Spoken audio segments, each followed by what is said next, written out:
اس وقت یہ ہے کہ اصل نماز یہی ہے، یہ سورہ فاتحہ۔ چنانچہ میں آپ کو حدیث سنا رہا ہوں جو صحیح بخاری میں بھی ہے، صحیح مسلم میں بھی ہے، جامع ترمذی میں بھی ہے، سنن ابی داؤد میں بھی ہے، سنن نسائی میں بھی ہے، اور بہت سی کتابوں میں موجود۔ اور یہ عن عبادہ بن صامت رضی اللہ تعالی عنہ، حضرت عبادہ بن صامت سے ہے مرفوعا کہ حضور نے فرمایا لا صلاۃ لمن لم یقرأ بفاتحۃ الکتاب، اس شخص کی کوئی نماز نہیں ہے جس نے کہ سورہ فاتحہ کی تلاوت نہیں کی۔ اب اس سے ہمارے ہاں ایک بڑا اختلاف پیدا ہوا، وہ نوٹ کر لیجیے۔ ایک رائے یہ ہے آپ اگر علیحدہ نماز پڑھ رہے تو ظاہر بات ہے کہ آپ کو ہر رکعت میں خود پڑھنی ہی پڑھنی ہے سورہ فاتحہ۔ جب باجماعت پڑھ رہے ہیں اب کیا شکل، امام پڑھ رہا ہے سورہ فاتحہ تو کیا مقتدی کو بھی پڑھنی چاہیے؟ اس حدیث میں جو الفاظ کی شدت ہے اس کی بنا پر رجحان یہ ہوتا ہے کہ یقیناً اس صورت میں ہر شخص کو لا صلاۃ لمن لم یقرأ بفاتحۃ الکتاب، جس نے کہ فاتحہ کی تلاوت نہیں کی، قرات نہیں کی، اس کی کوئی نماز ہی نہیں۔ تو یہ موقف ہے امام شافعی کا، یہی مسلک ہے ہمارے اہل حدیث بھائیوں کا کہ آپ چاہے اکیلے نماز پڑھ رہے ہو، چاہے امام کے پیچھے پڑھ رہے ہو، اور چاہے امام جو ہے وہ جہری رکعت پڑھا رہا ہے اور چاہے سری رکعت پڑھا رہا ہے۔ خاموشی والی رکعت سورہ آپ کو معلوم ہے کہ نماز جو زور اور عصر کی ہے تو چاروں رکعتیں جو ہے وہ سری ہے، مغرب کے اندر آ کر دو جہری ہیں ایک سری ہے، عشاء میں آ کر دو جہری ہیں دو سری ہیں، سورہ اور نماز فجر کے اندر دونوں جو ہیں وہ جہری ہے۔ تو چاہے جہری ہو چاہے سری ہو، آپ کو بھی لازماً جو مقتدی ہے اسے بھی سورہ فاتحہ پڑھنی ہوگی۔ اب اس کے لیے انہوں نے یہ طریقہ جو ہے تلقین کیا ہے کہ امام تیزی سے نہ پڑھے، رک رک کر پڑھے الحمدللہ رب العالمین، اس کے بعد اتنا وقفہ دے دے کہ جو مقتدی ہے وہ بھی کہہ لے اپنے دل میں یا پڑھ لے الحمدللہ رب العالمین الرحمن الرحیم۔ تو یہ رک رک کر پڑھنا، خاص طور پر اگر آپ کو موقع ہوا ہو کسی اہل حدیث امام کی امامت میں نماز ادا کرنے کا، تو آپ دیکھیں گے کہ بڑا فرق ہے۔ ہمارے جو حنفی امام الحمدللہ رب العالمین الرحمن الرحیم مالک یوم الدین ایاک نعبد و ایاک نستعین، چار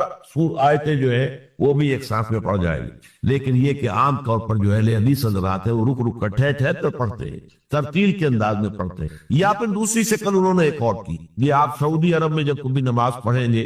اور آپ پڑھی ہو آپ نے تو وہاں آپ دیکھیں گے کہ امام جو ہے وہ سورہ فاتحہ پڑھنے کے بعد تو 1 منٹ جو ہے خاموش رہتا تاکہ آپ اب جو مقتدی ہیں وہ اس وقفے میں وہ اب سورہ فاتحہ پڑھ لیں، پھر وہ قرات کرے گا، کوئی اور آیات اس نے شامل کرنی ہے تو بعد میں شروع کرے گا، درمیان میں وقفہ ہو۔ لیکن ایک مسلک یہ ہے، اور یہ مسلک جو ہے یہ در حقیقت قرآن مجید کی ایک آیت کے اوپر مبنی، سورہ اعراف کے آخر میں فرمایا گیا وَإِذَا قُرِئَ الْقُرْآنُ فَاسْتَمِعُوا لَهُ وَأَنصِتُوا، جب قرآن پڑھا جا رہا ہو تو توجہ سے اسے سنو، خود خاموش رہو۔ اب یہ قرآن مجید کی آیت ہے، اس کے بنا پر ایک رائے یہ ہے کہ آپ امام کے پیچھے سورہ فاتحہ نہیں پڑھیں، پڑھا جا رہا ہے سنو،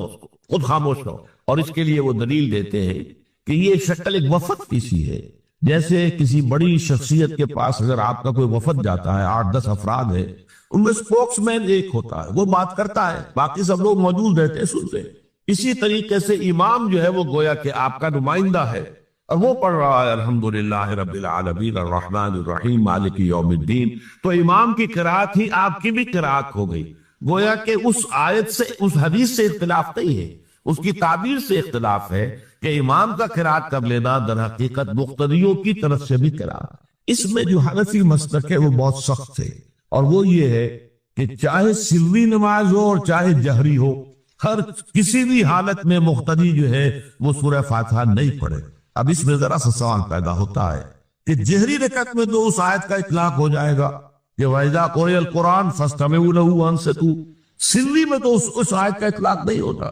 بہرحال یہ مسلک ہے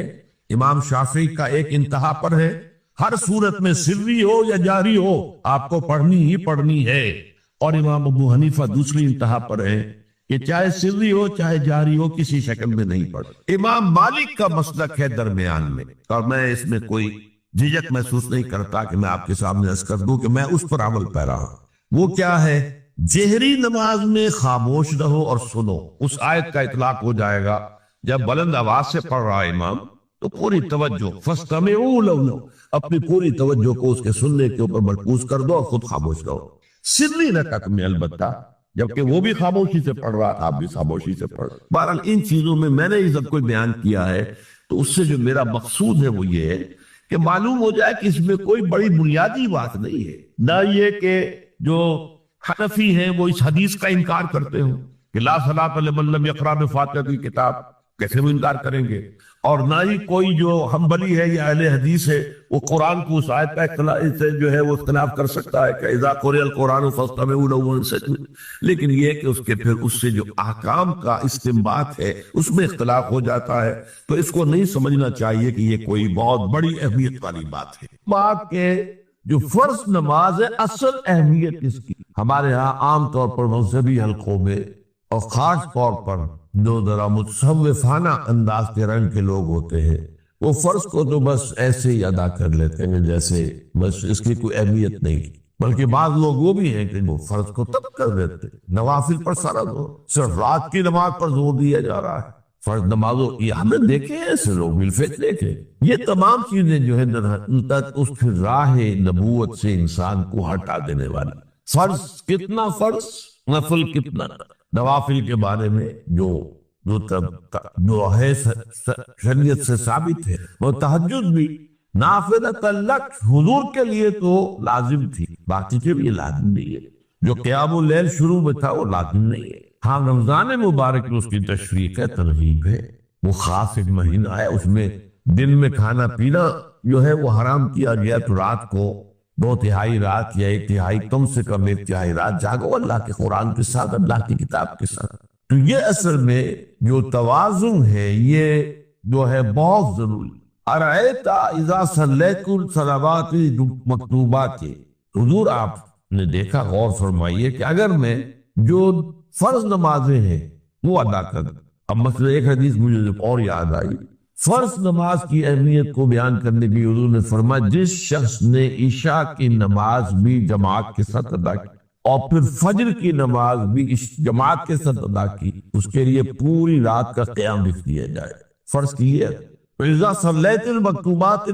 صلوات المکتوبات وَصُمْتُ رمضان، اور میں روزہ بھی رمضان کے روزے رکھ دو، باقی روزہ رکھنا آپ کی مرضی پر ہے، رکھے ٹھیک ہے، لیکن وہ جو لازم نہیں، نجات کے لیے لازم جو بیس لائن ہے وہ جو عبادات فرض، اس کے بعد جتنا آدمی اضافہ کر سکے، حالات تو بھی دیکھے، بعض حالات ایسے ہوں گے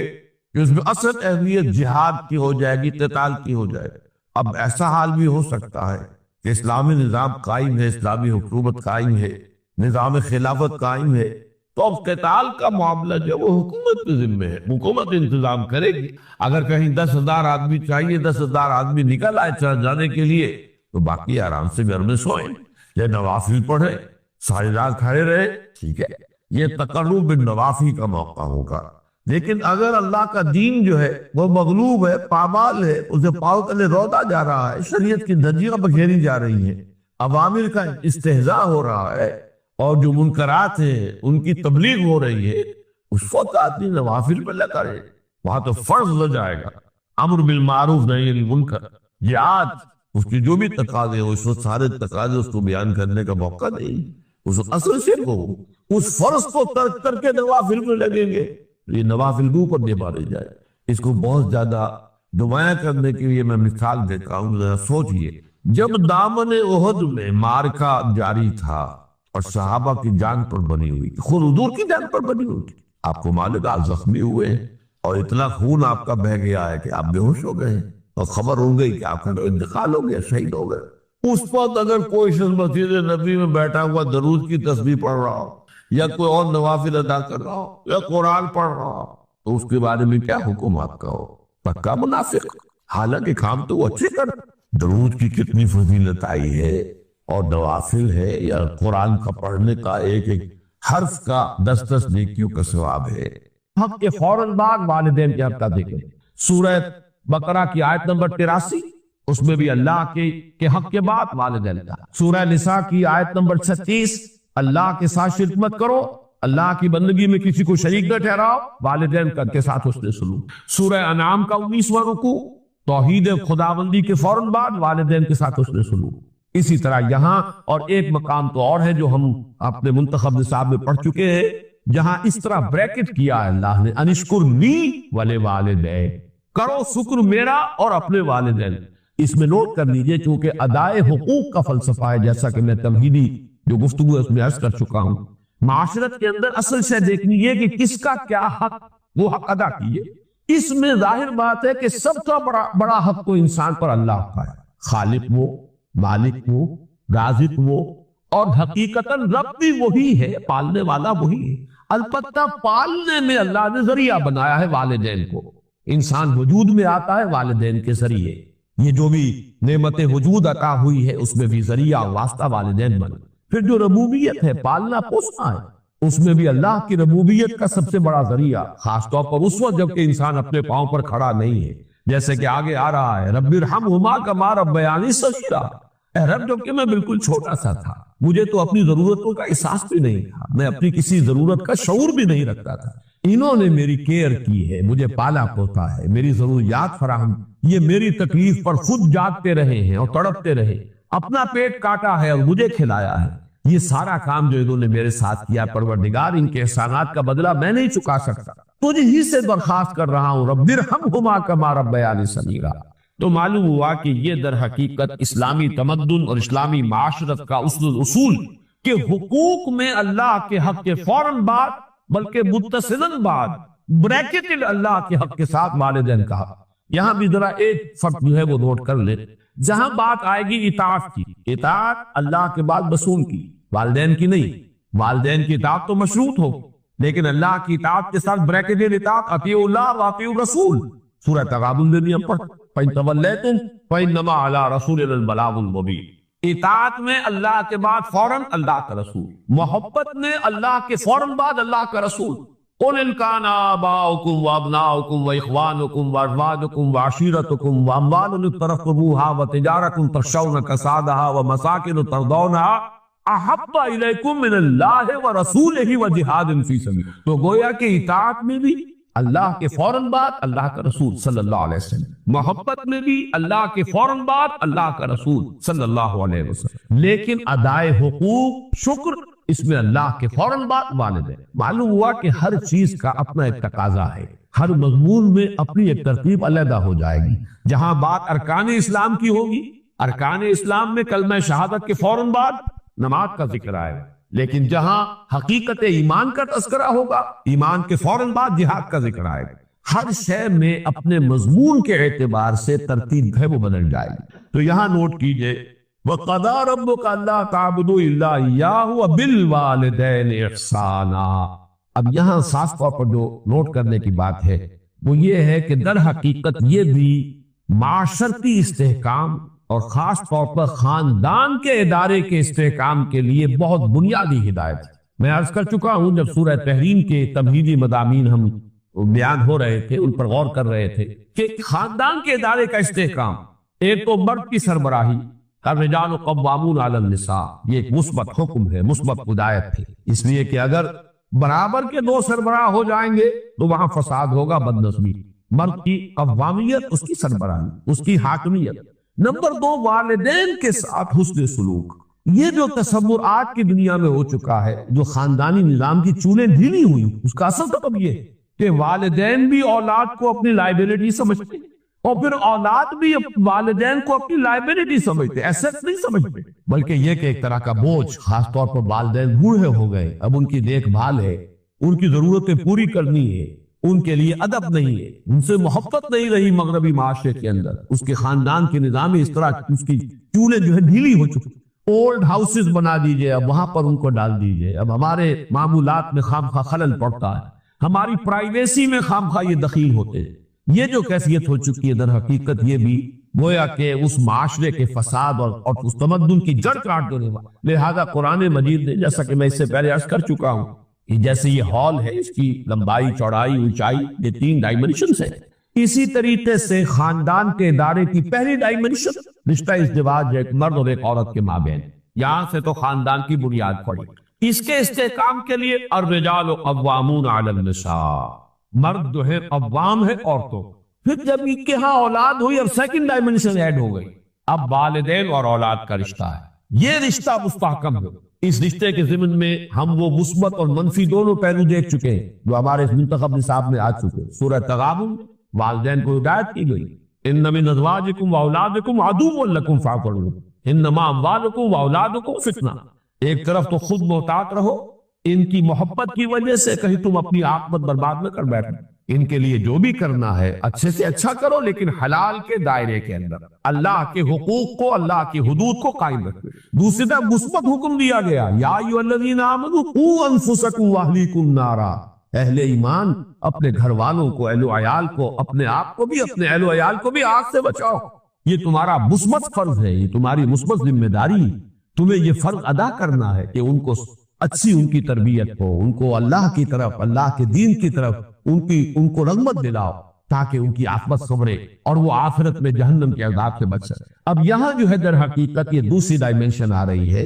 کہ اگر والدین کا ادب، ان کا احترام معاشرے کے اندر یہ قدر موجود ہو تو پھر والدین بھی اپنے آپ کو پورے طور پر انویسٹ کر دیں گے اولاد کے اندر۔ لیکن اگر عام طور پر یہ نظر آ رہا ہو کہ اولاد تو والدین کی پرواہ نہیں کرتی، تو والدین بھی پھر فکر کریں گے، اپنی کمائی میں سے کچھ بچا کر رکھے، اپنے مستقبل کے لیے کچھ اہتمام کرے، وہ اپنے آپ کو پورے طور پر انویسٹ کرنے کے لیے تیار نہیں ہوں گی۔ اور جیسا کہ آج کل آپ مغرب میں دیکھ رہے، خاص عمر ہوئی ہے لڑکے کو بھی گھر سے نکال دیا، جاؤ اب کھاؤ پیو کماؤ، یہاں تک کہ لڑکیوں کو نکال دیں، جاؤ اپنے پاؤں پر کھڑے۔ اس لیے کہ اب ہمیں جو کچھ کمانا ہے وہ اپنے مستقبل کے لیے، اپنے بڑھاپے کے لیے، اپنا بڑھاپا انشور کرنا ہے،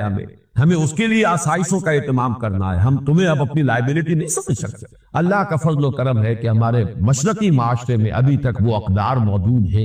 کہ والدین بھی اپنے آپ کو بالکل نہیں انویسٹ کرتے ہیں اولاد میں، اعتماد کرتے ہیں، اس لیے کہ اولاد بھی بالعموم یہ شکل ابھی ہمارے معاشرے میں موجود ہے کہ بڑھاپے میں والدین کے وہ کا سہارا بنتے ہیں، ان کے لیے، ان کی خدمت کرنے کے لیے اپنی امکانی حد تک قبر بستہ رہتے ہیں۔ تو یہ بھی در حقیقت باہمی اعتماد، خاندانی کے ادارے کے استحکام کا ایک بہت بڑا ذریعہ، وہ بات ہے جو یہاں تفصیل سے آ رہی ہے۔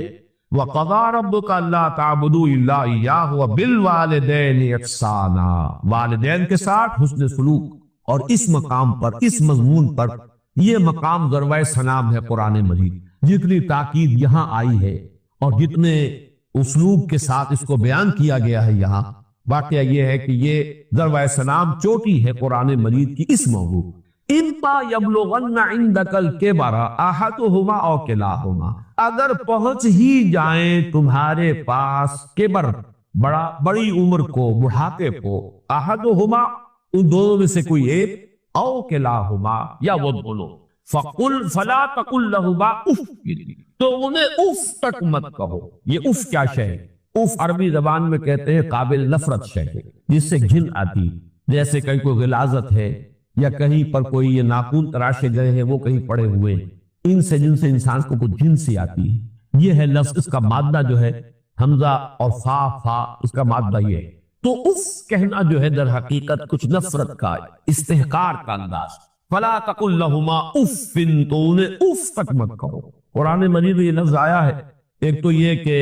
حضرت ابراہیم علیہ السلام نے کہا تھا اف لکم وما تعبدون، بڑی نفرت و حقارت کے ساتھ اپنی قوم سے خطاب کر کے کہا تھا تمہارے لیے اور تمہارے معبودوں کے لیے تف ہے، تم پر بھی اور تمہارے معبودوں پر بھی، یعنی یہ کہ میں ان سب سے بری ہے اور میرا ان سے کوئی کسی قسم کا کوئی تعلق نہیں۔ انی وجہت وجہی للذی فطر السماوات والارض حنیفا وما انا من المشرکین۔ اور یہ لفظ ایک مرتبہ آیا ہے سورہ احقاف کی آیت نمبر 17 میں کہ جو ناخلف اولاد ہوتی ہے وہ اپنے والدین سے جس طریقے سے مخاطب ہوتی ہے، اف لکما اتعداننی،